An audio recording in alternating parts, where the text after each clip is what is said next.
Poser la question avec le chef du Parti québécois, Paul Saint-Pierre Plamondon, qui est avec nous. Monsieur Saint-Pierre Plamondon, bonjour. Bonjour. D'abord, félicitations pour votre victoire hier.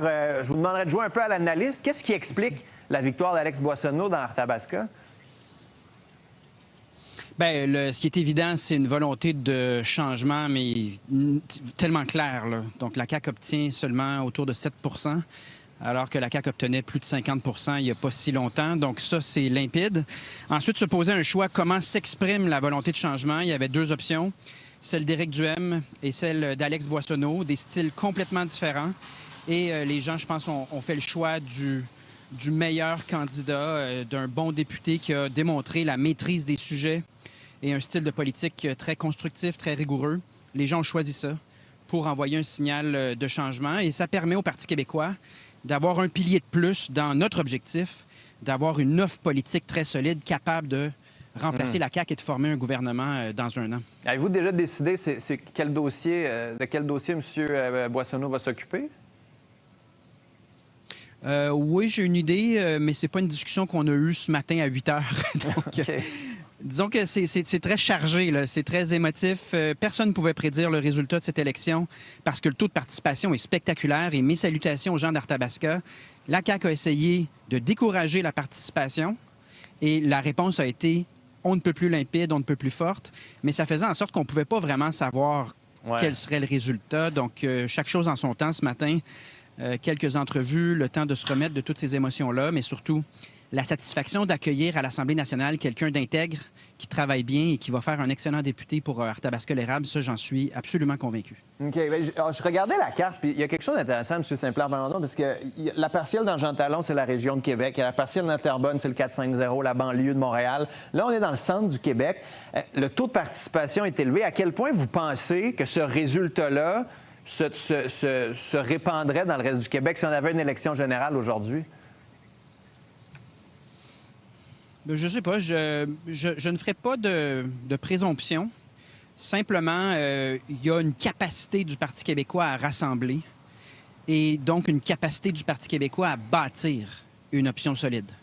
Donc, c'est un autre jalon, c'est un autre moment marquant dans cette démarche-là, l'objectif qu'on s'est fixé, de former le gouvernement en 2026, en étant nous-mêmes, en étant capables de rassembler sur l'essentiel. Donc, faut jamais, il faut demeurer modeste. Moi, je m'attends à une grosse année de politique. Je pense pas que ma vie va être plus simple dans la prochaine année. Mais force est de constater que le message à la CAQ est limpide. Toute la question de la place du Parti libéral et de l'effet de leur nouveau chef, disons que les chiffres sont parlants. Et le Parti québécois reconfirme qu'il a le potentiel de rassembler. Et on doit se concentrer là-dessus, mais ne pas prendre quoi que ce soit pour acquis dans la mesure où l'année qui vient, elle ne peut pas être simple. Ça fait 2 ans qu'on est premier dans les sondages à l'échelle nationale. Il n'y aura pas de partie gratuite.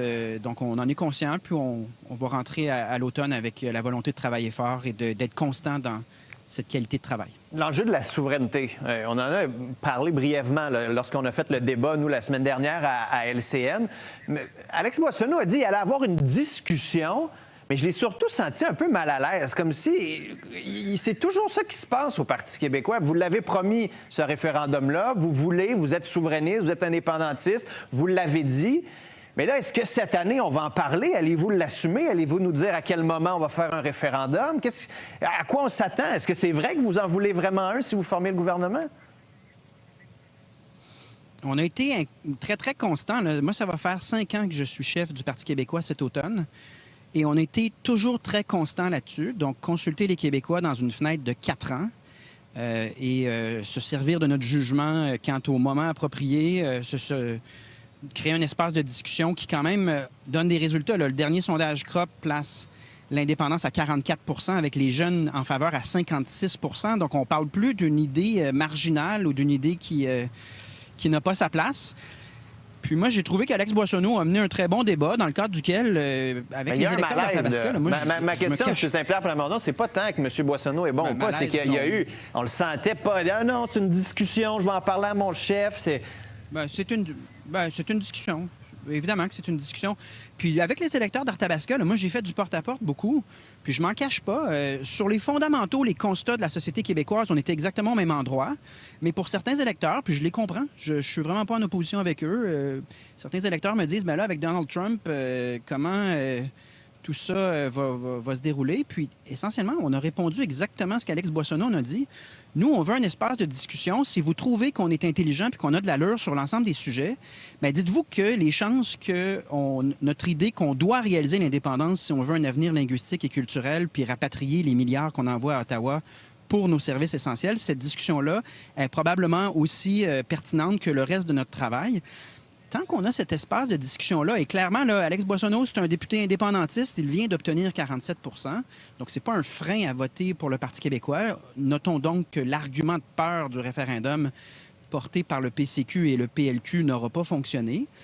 Mais tant qu'il y a un espace de discussion, comme le disait Alex Boissonneau, nous, on est constant, puis attendez-vous pas à quoi que ce soit de surprenant ou on ne sortira rien de notre chapeau. On va être transparent et constant. Okay. Comme on l'a été dans les dernières années, vraisemblablement, il y a quelque chose qui fonctionne. Là. À 46 % des voix hier dans Arthabasca, rappelons qu'on avait seulement 10 % à l'élection générale de 2022.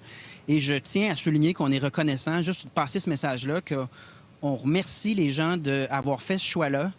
Et je vous dis qu'Alex Boissonneau va faire tout un député, qu'il va être excellent, ça, j'en ai aucun doute. Puis on continue cette discussion à l'échelle nationale. OK. Juste, on me dit que la porte-parole de la Maison-Blanche parle d'inflation. On va aller l'écouter dans quelques instants. Juste une dernière question pour M. Paul Saint-Pierre Plamondon sur justement le coût de la vie puis l'inflation. Vous nous aviez parlé possiblement d'un rabais à l'essence. Qu'est-ce que vous allez faire pour ceux qui en arrachent, là? Puis pas juste ceux qui conduisent des chars à gaz, là?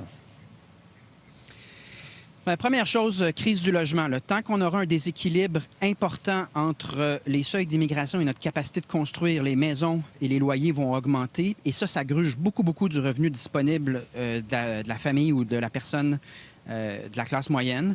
Donc, évidemment, il faut remédier à ça. Oui, sur les questions d'épicerie, d'essence, faut agir. Et nous, ce qu'on a dit, c'est qu'on ne peut pas se permettre d'avoir un gap monstrueux avec les autres provinces, là, un gap de 30-40 cents avec l'Ontario. Au niveau de l'énergie, c'est le cas pour nos entreprises en termes de compétitivité, mais c'est aussi une question d'équité.